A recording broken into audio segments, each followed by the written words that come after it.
جب ہم کسی بچے سے یہ پوچھتے ہیں نا نماز پڑھتے ہوئے تمہیں کس نے دیکھا ہے، تو ہم اپنی اس کو چھوڑ دیں، اپنی روح صلات کی نفی کر دیتے ہیں۔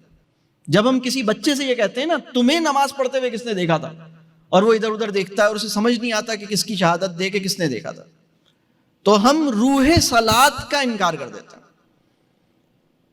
نماز پڑھتے ہوئے کون دیکھ رہا ہوتا ہے؟ آپ کو پتا ہے کون دیکھ رہا ہوتا ہے؟ جب آپ تنہائیوں میں بھی نماز پڑھتے ہیں تو کون دیکھ رہا ہوتا ہے؟ کون دیکھ رہا ہوتا ہے یہ پتا ہے آپ کو؟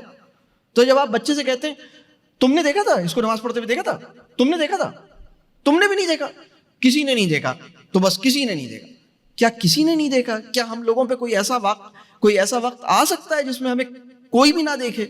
کیا کوئی ایسا لمحہ ہماری زندگی میں کبھی آیا ہوگا؟ کبھی آ سکتا ہے؟ ہم بچے پہ اعتماد تو کرتے ہی نہیں ہیں، ہم کچھ اور چیز سے بھی خالی ہو جاتے ہیں۔